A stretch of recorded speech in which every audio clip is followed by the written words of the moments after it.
Bendiciones. Vamos a ver este tema, la ley del movimiento cósmico. Recuerde que son las enseñanzas del maestro a su discípulo. Y esto fue en la ciudad de Israel, en el país de Israel. Era una tarde cálida de un día soleado. El maestro y yo estábamos sentados bajo la sombra de un árbol cercano. La primera ley del movimiento de Newton, dijo él, un objeto en movimiento se mantiene en movimiento con la misma velocidad y en la misma dirección, a menos que otra fuerza actúe sobre él. Entonces arrojó una piedrecita al aire y después la atrapó mientras caía. Cuando arrojé la piedra era un objeto en movimiento, pero después dejó de subir. Actuó sobre ella otra fuerza, la fuerza de la gravedad, la ley de Newton. Dijo, se aplica a las fuerzas dentro del mundo natural, pero ¿y si la llevamos a su nivel más extremo? ¿Qué ocurre con la fuerza del mundo mismo? ¿Qué quiere decir? El mundo está caído, sin movimiento, es el de una caída. El movimiento del pecado y del mal.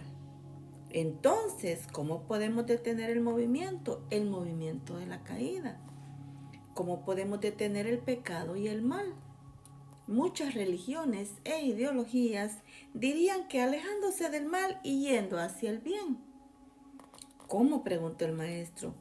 Un objeto en movimiento se mantiene en ese movimiento, a menos que otra fuerza actúe sobre él, dije yo. Sí, entonces solo podría ocurrir mediante otra fuerza.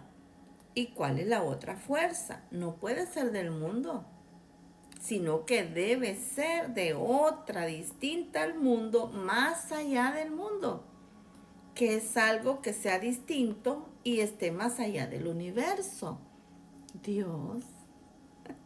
Sí, así que la respuesta solo puede venir de Dios. ¿Pero cómo? A menos que actúe sobre ella. La otra fuerza debe actuar sobre el objeto. Entonces, la fuerza debe entrar en contacto con el objeto en movimiento. Por lo tanto, la presencia de Dios debe entrar en contacto con el mundo caído para poder actuar sobre él. ¿Y qué es la cruz? Es Dios tomando todo el movimiento del pecado y el mal y llevándolo a su fin. ¿Y qué es la resurrección? Es Dios dando al mundo un nuevo movimiento, el movimiento de la vida. Es Dios dando a lo que cae en movimiento ascendente. Y por eso la única forma de cambiar verdaderamente el movimiento de su vida es mediante el movimiento de Dios, por el movimiento de la vida de Él. Y la única forma de cambiar su corazón es mediante el movimiento de su corazón. Pero a diferencia de la piedra, usted debe tomar la decisión de permitir que eso ocurra. Así que la clave es permitir que Él actúe sobre usted. Recibir la presencia de Dios y dejar que la fuerza de su vida y el poder de su amor actúen y cambien el curso de su vida. Porque un objeto en movimiento se mantendrá en ese movimiento, a menos que entre en contacto con el movimiento de Dios. Como misión de vida hoy, busque recibir el movimiento cósmico del amor de Dios, la vida de Dios y la salvación de Dios, y deje que ello cambie el movimiento y el curso de su vida. Mira lo que venimos, ¿verdad? Recordarnos hasta la ley de la gravedad. Por eso yo digo que este lenguaje original te lleva a la ciencia. Mira lo que dice Efesios 2, del 1 al 9. Salvos por gracia.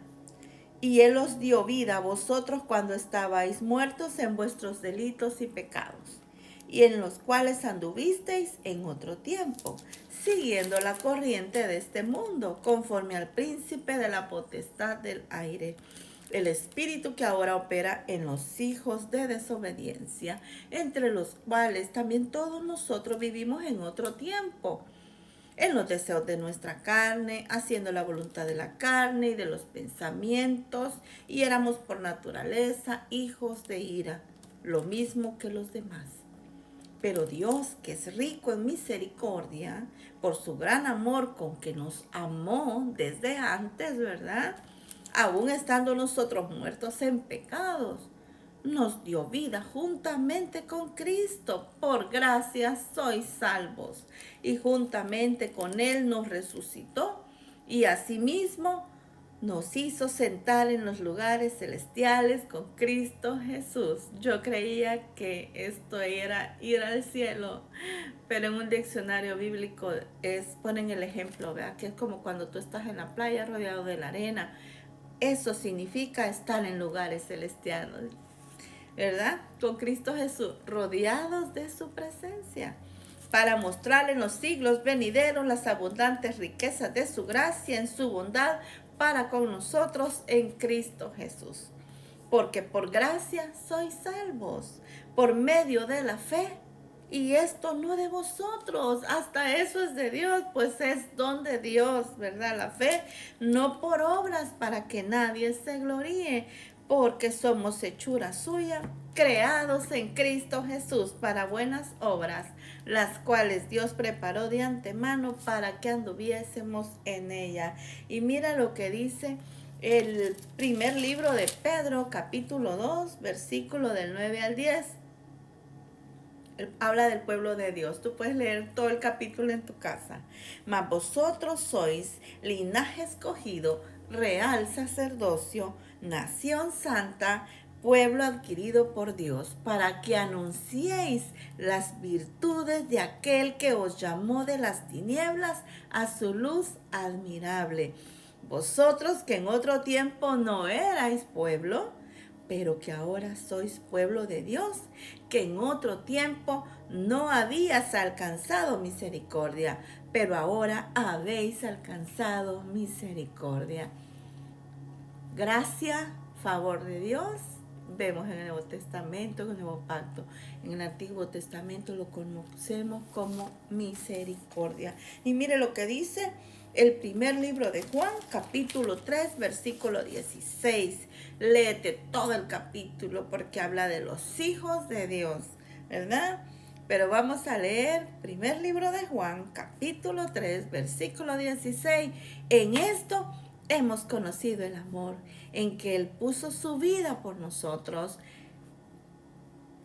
También nosotros debemos poner nuestras vidas por los hermanos, ¿verdad?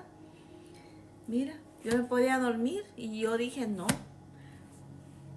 me arreglo y digo, por amor, Señor, a tu pueblo, por amor a mis hermanos, una palabra que edifique, y tú nos mandas a anunciar las buenas nuevas de salvación. Me levanto, me quedo orando, a recibir, a comandar el día, a conquistar el día, que este día sea un día de victoria, que este día sea un día de milagro, que este día las obstáculos que están molestando mi vida y tu vida se aparten, se quiten. La oración tiene poder. ¿Qué más? Si nuestras armas son espirituales, ¿verdad? Nuestras armas son espirituales, ¿verdad? Hijitos míos, no amemos de palabra ni de lengua, sino de hecho y en verdad. Y en esto conocemos que somos de la verdad y aseguraremos nuestros corazones delante de Él, ¿verdad? Porque pues si nuestro corazón nos reprende, mayor que nuestro corazón es Dios, y Él sabe todas las cosas. Así es que te bendigo en esta mañana. Cómete esta palabra, digiere esta palabra, abraza estas promesas, haz tuya esta palabra que te va a hacer caminar diferente en esta vida. Que el Señor te bendiga en este día, ¿verdad? Porque ya son las 2:31 de la mañana.